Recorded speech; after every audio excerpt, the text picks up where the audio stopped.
The one thing that's never going to leave my mind is, losing Game 7 and having to sit on the bench and watch them celebrate. I think it's something that, for me, that's probably been the hardest image to get rid of in my head. But it makes you hungrier. It's going to make it all that better, next time that we get to get back there. And I don't think something like that goes away until you eventually, win one for yourself.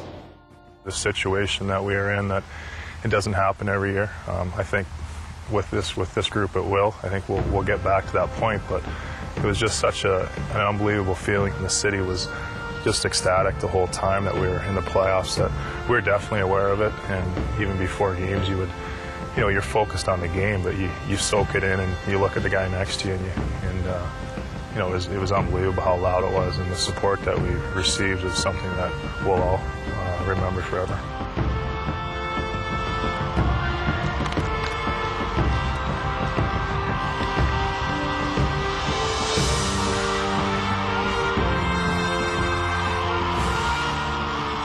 Runs a chill down my spine the way you say it. Oil country is blue-collared, and they care, and they really do believe in their teams in Edmonton, and I appreciate being a part of it all. The best fans in the world, the best city in the league, and we're not going to stop working until we can hoist the Stanley Cup here in Edmonton again.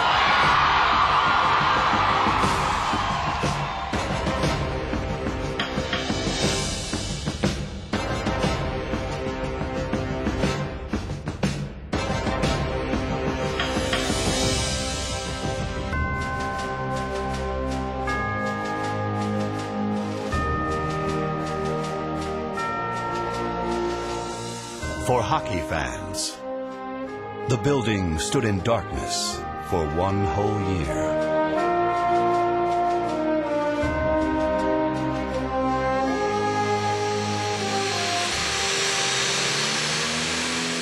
The return was to be a triumphant one throughout North American rinks.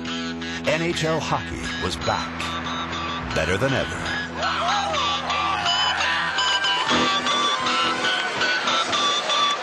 It's been a great hockey city even when the team has just been making the playoffs or not making the playoffs.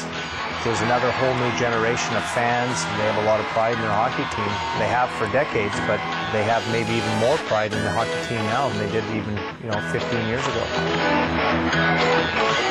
In the heartland of hockey, there was a buzz, an excitement, heightened by a genuine belief that the Oilers could not only be more competitive under the league's new guidelines, but that the franchise could thrive in a new, more competitive economic environment.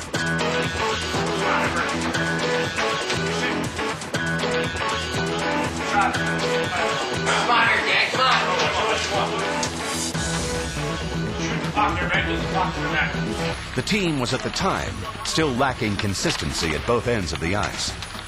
Management knew they had some holes to fill. We knew we needed a little more offense to make our team even better. And of course, goaltending, I guess we knew that all season long, and we're on top of it all season long, but we kind of figured that the trade deadline would be the most likely time that we'd be able to get what we considered to be a #1 goalie, and Dwayne Rolson certainly proved to be that. Always nice when you feel wanted and you're going to play a lot. It's a lot easier to play when you're playing lots, and I had that opportunity. It was tough at first when I got here. I hadn't played a lot of games before getting here, so it just took me a little while to find my little groove, and then once I got into the groove, everything was great. Indeed, the addition of Dwayne Rolson would make a big difference down the stretch. As well, newly acquired forward Sergei Samsonov would add firepower to the Oilers' attack, while steady blue liner Yaroslav Spacek would add more depth to the defensive core.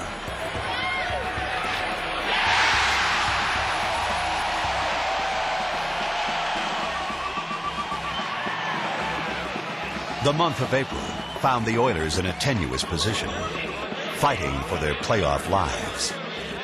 We had to scratch and claw for every inch, and to make the playoffs, that we had to play playoff-like hockey for months going into the actual playoffs.